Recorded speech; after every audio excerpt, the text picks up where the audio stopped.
शासन में जिसके खुशियों का संसार नहीं है, शासन में जिसके खुशियों का संसार नहीं है, और नीतियों में कुछ जिसके जनाधार नहीं है, और जनता की हिफाजत जो करने में अक्षम, वादों से मुकर जाए, वो सरकार नहीं है।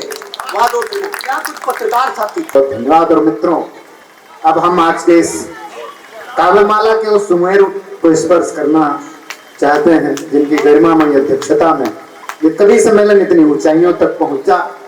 और हिंदी साहित्य विधा में चाहे गद्य की बात हो चाहे पद्य की बात हो, दोनों में समान रूप से जिनकी लेखनी चलती है, जिनका पद्य जितना अच्छा है उससे ज्यादा अच्छा उनका गद्य है। व्यास जी ने पहले ही बताया, 2-3 घंटे के एकल व्याख्यान उनके पूरे देश में आयोजित होते हैं। पूरे सेमिनार अकेले श्रद्धेय पद्मकांत शर्मा प्रभात जी के लिए पूरे देश में होते हैं, चाहे वो भोपाल हो, चाहे वो हैदराबाद हो, चाहे वो गुवाहाटी हो, तमाम जगह मैं जानता हूँ। व्यक्तिगत रूप से मैं रहा ऐसे कार्यक्रम में जहां उनको सुनने के लिए 2-2 घंटे तक लोग उनको सुनते रहे।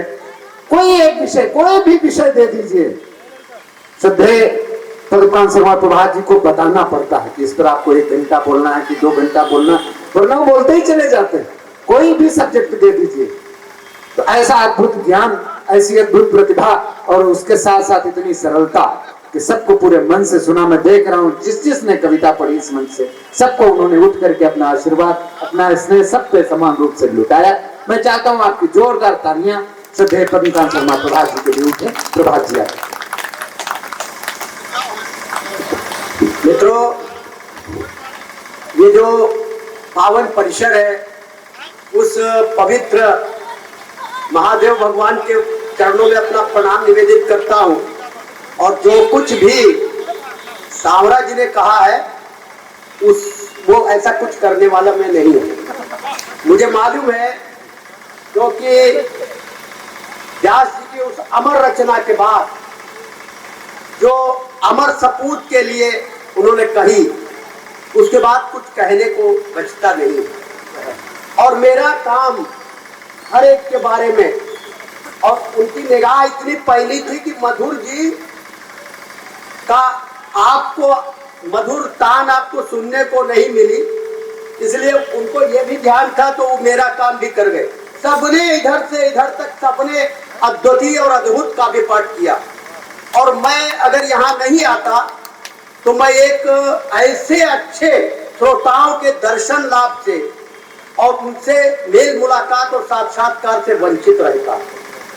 अटल जी बिहारी वाजपेयी जी के साथ की तमाम संस्मरण है, पर उस पर नहीं जाता हूँ। वो कुछ भी कहते थे, वो कविता होती थी, उनका भाषण भी कविता होता था, पर उनका जीवन किस तरह का था। तमाम ऐसे संस्मरण हैं जो लिखना और बताना वो बहुत वो नहीं, अद्भुत व्यक्ति थे वो, न भूतो न भविष्यत।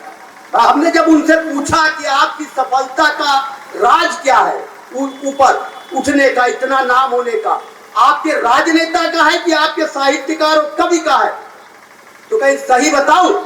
हमने कहा बताइए। कहीं हाथ मिलाओ, मिलाया, कहीं छापना नहीं। अगर वो होते तो मैं ये बताता भी नहीं। अब आप भी किसी को मत बताइएगा। उन्होंने कहा कि न कविता का है न मेरे राजनेता का है, ये मेरा जो है वो अभिनय कला का है, अभिनय कला का है। तो वो अभिनय कला के अभिनेता थे, कितने अच्छे थे। लेकिन जीवन कैसा था, मैं अपनी 4 पंक्तियां उनके व्यक्तित्व को व्याख्यायित करने के लिए रवि रुद्रांश जी और ये पवन मिश्रा जी को मैं भेंट करता हूँ कि वचन देकर कभी तोड़े नहीं जाते। वचन देकर कभी तोड़े नहीं जाते, और नीत अपने कभी छोड़े नहीं जाते, और देखकर तूफान के बदले हुए तेवर, और रुख कभी गंतव्य से मोड़े नहीं जाते, रुख कभी गंतव्य से मोड़े नहीं जाते। अब ये पावन घटा, अभी संत प्रवर के सानिध्य में, आप कह रहे थे संत प्रवर के सानिध्य में शिष्य और गुरु का, तो क्या है 4 पंक्तियां कि पर पीड़ा है पाप जगत में, वेदों का बेजोड़ कथन है। पर पीड़ा है पाप जगत में वेदों का बेजोड़ कथन है, और पर उपकार किए से ज्यादा उत्तम कोई और न धन है। पर उपकार किए से ज्यादा उत्तम कोई और न धन है। अरे कुछ भी यहाँ न रहना, सात क्षण बंधु रहे मिट जाना है। पर पीड़ा है पाप जगत में वेदों का बेजोड़ कथन है, पर उपकार किए से ज्यादा उत्तम कोई और न धन है। और कुछ भी यहाँ न रहना शाश्वत, क्षण भंगुर रहे मिट जाना है। तो सुख बांटो दुख हरो सभी का, जीवन तो अनमोल रतन है। सुख बांटने का काम रवि रुद्रांश पवन मिश्रा जी ने किया। आप सब इतनी देर से बैठे हैं, वो आपने सुख बांटा है, उससे मुझे बहुत ही वो मिला, आपका स्नेह, आपका प्यार मिला। तो एक से बढ़कर एक कवि ने अपनी कविता पढ़ी, और अगर मधुर जी अपनी पहचान की कविता नहीं पढ़ते तो लगता कि कुछ अधूरा अधूरा है। बहुत सुंदर काव्य पाठ हम उनको जी भर सुन नहीं पाए, लेकिन हम अगर टिप्पणियों में आपको उलझाएंगे तो मैं उलझा सकता हूं, लेकिन उससे कोई मिलने वाला कुछ नहीं है। तो मैं हिंदी की बात की। राजदूत वाणी का जो था अद्भुत था, अनुपम आला था, ऐसा अटल बिहारी जी का वाणी वाला था, ऐसा अटल बिहारी वाणी वाला था। तो संयुक्त राष्ट्र संघ में जब कहा, हिंदी में बोला, तब कविता, हिंदी है क्या, राष्ट्रभाषा है क्या, जिसके ये सब राजदूत आज बैठे हुए हैं। इन राजदूतों के सानिध्य में मैं चार पंक्तियां पढ़ता हूं। हिंदी है क्या? भारत भारतीयता की आन बान है, भारत भारतीयता की आन बान है, और जनता की आत्मा है और स्वाभिमान है। जनता की आत्मा है और स्वाभिमान है, और जन जन के प्राण प्राण में है जो बसी हुई। हिंदी हमारे राष्ट्र का गौरव निशान है, हिंदी हमारे राष्ट्र का गौरव निशान है। हिंदी है राजनीति की शिकार हो गई और धारा संविधान की बेकार हो गई। हिंदी है राजनीति की शिकार हो गई, धारा संविधान की बेकार हो गई, और सोते रहे रहनुमा कुर्सी के मोह में। राष्ट्रभाषा संसद में लाचार हो गई, राष्ट्रभाषा संसद में लाचार हो गई। कोई भी विधेयक संसद में केवल हिंदी में नहीं रखा जा सकता, अंग्रेजी में रख सकते हैं।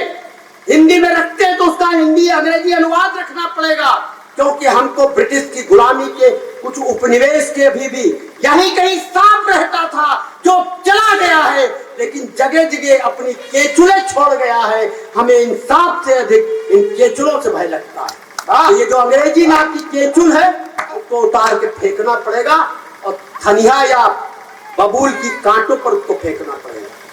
तो फिर कहता हूं कि ये सारी दुनियादारी, अटल जी ने सुशासन दिवस बना रहे, सप्ताह बना रहे, तो क्या है इस सुशासन में? कभी क्या लिखता है इस शासन में, जिसके सुशासन की कसौटी है, आप कसिए इस पर हर सरकार हो। शासन में जिसके खुशियों का संसार नहीं है, शासन में जिसके खुशियों का संसार नहीं है, और नीतियों में पुष्ट जिसके जनाधार नहीं है, और जनता की हिफाजत जो करने में अक्षम, वादों से मुकर जाए, वो सरकार नहीं है। वादों से क्या, कुछ पत्रकार साथी थे, उनको चार पंक्तियां बंद कर गई कि डर जाए जो आतंक से वो कलमकार नहीं है। देखिए पूर्णा व्यासी कहाँ डरते, डर जाए। मंत्री, प्रधानमंत्री, मंत्री, मुख्यमंत्री सबके सामने खुलकर कविता पढ़ते कि डर जाए जो आतंक से कलमकार नहीं है, और मोड़े जो मुख सत्य से वो पत्रकार नहीं है, और जनता के दुख दर्द को जो लिख नहीं पाया, वो कुछ भी हो मगर वो अखबार नहीं है जनता के दुख दर्द। अब इन्होंने गीत की बात कही। गीत जो है वो क्या बोलते हैं, गीत करुण रस का गीत है, और तालियां क्या मांगे। सबने अच्छा पढ़ा तो उसके तालियां कविता में दम होगी, खुद बजाओगे। कविता में दम नहीं होगी, हम चाहे जितनी टिप्पणियां करते रहे, आप घंटों हिलगे रहेंगे, मजा नहीं आएगा। और जो कविता है करुणा रस की कविता है, और करुण रस की कविता में जो है थोड़ा आवाज तेज करो बस। ये नश्वर संसार है। हमारी दादी अम्मा कहती थी मुट्ठी बांधे आए हो हाथ पसारे जाओगे। तो हम मुट्ठी में लाए क्या है। तो एक सिकंदर महान था, तो जब वो गया तो उसने कहा ताबूत के बाहर मेरे हाथ खाली कर देना, बाहर निकाल देना, होल कर देना।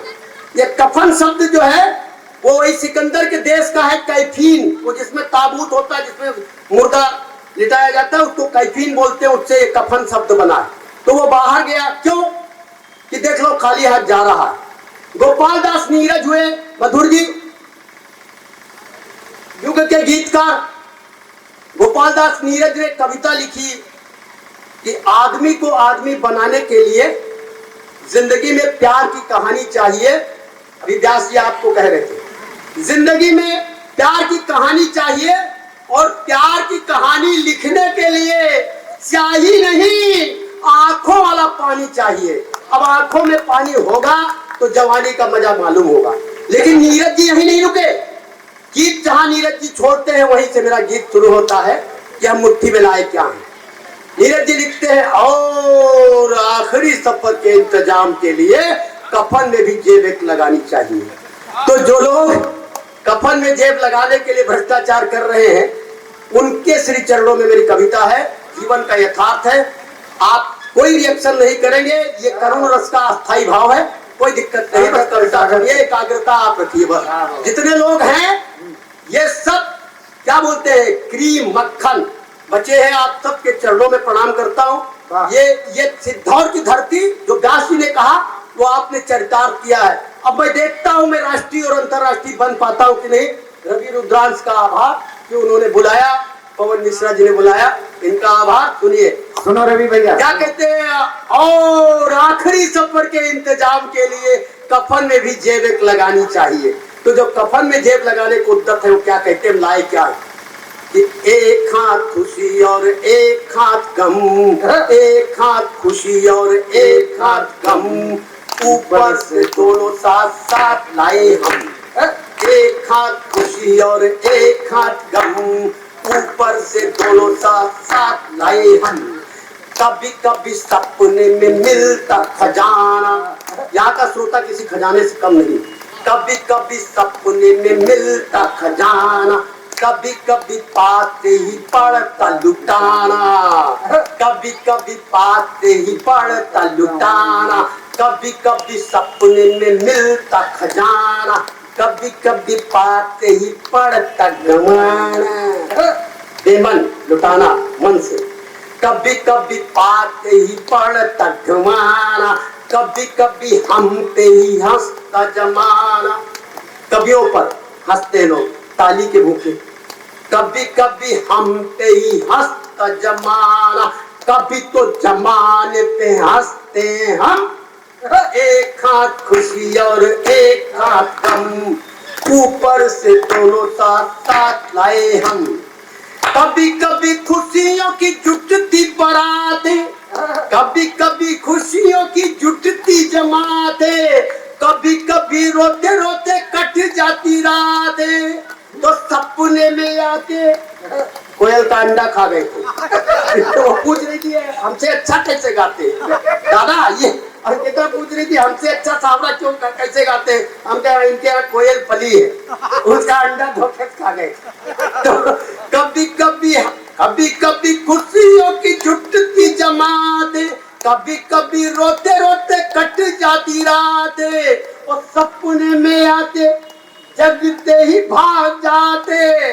तो एक आंख हंसे और एक आंख नम, एक हाथ खुशी और एक हाथ गम। तो कभी कभी लिखे मन नई कविता। अजय प्रधान जी तो फिर अगला लड़ेंगे, फिर एक योजना बनाएंगे, पीडीसी लड़ेंगे, फिर जिला पंचायत लड़ेंगे, प्रमुख लड़ेंगे। कभी कभी लिखे मन नई कविता, कभी कल्पनाओं की ही जलती चिता, और कभी कभी बहती प्रणय सरिता, और जल बिन मीन सा घुटे दम, कभी जल बिन मीन सा घुटे दम। एक हाथ खुशी और एक हाथ गम, ऊपर से दोनों साथ साथ लाए हम, ऊपर से दोनों साथ साथ लाए हम। तो कोई अपना यहाँ कोई न बिराना, कोई अपना यहाँ कोई न बिराना, कब तक रहेंगे ना इसका ठिकाना, ये घर है किराए का, ये घर है किराए का, पड़ेगा छोड़ जाना। उस दिन साथ होगी खुशी नहीं गम, उस दिन संग होगी खुशी नहीं गम, उस दिन साथ होगी खुशी नहीं। अच्छा देखिए, मैं अपनी अंतिम बात पूरी करते हुए सबको साधुवाद देता हूँ।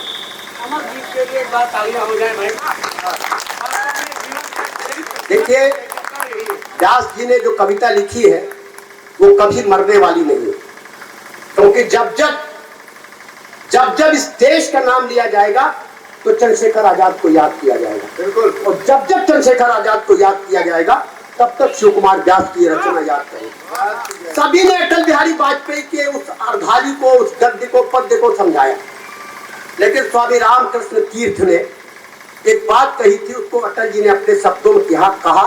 तो शुरू से लेकर के हमारे मित्र अजय प्रधान से लेकर रवि रुद्रांश तक सबने कहा कि वो समूचा, आवाज बढ़ाओ, समूचा राष्ट्र देवता है भारत माता, मानवीकरण किया है। ये राष्ट्र है क्या? जीवित जीता जागता राष्ट्र पुरुष है। क्या कहते हैं? कहते हैं कि ये जो पर्वत की शिलाएं हैं, शिखाएं हैं, पहाड़ हैं, ये इसके जो है वो इसके जो है मस्तक है, इसका ललाट है, इसका किरीट है, इसका मुकुट है। अटल जी कहते हैं जो पश्चिम और पूरब के जो तट हैं पूरे के पूरे, गुजरात के पूर्वोत्तर के, वो इसकी विशाल भुजाएं हैं। वो क्या कहते हैं? ये जो काले काले मेघ हैं, ये इनके उनके कुंतल काले केश हैं। वो कहते हैं कि ये अर्पण की भूमि है, ये तर्पण की भूमि है, इसका बूंद बूंद गंगा जल है, इसका कंकर कंकर शंकर है। ये क्या कहते हैं? ये यमुना, ये कावेरी, सरस्वती, ब्रह्मपुत्र, ये सब इसकी मेखलाएं हैं, करधनी है, यज्ञोपवीत है। और कहते हैं पश्चिम के इसके तट जो है ये पूरे पूरे इसकी विशाल जंघाएं हैं, दक्षिण के तट इसके विशाल जंघाएं हैं। और कहते हैं कि सारा दिन सूरज और चांद जिसकी आरती उतारता है, सागर नित्य जिसके प्रतिपक्षालन करता है, ये अर्पण की भूमि है, ये तर्पण की भूमि है। और फिर वो कहते हैं हम जिएंगे तो इसके लिए, हम मरेंगे तो इसके लिए।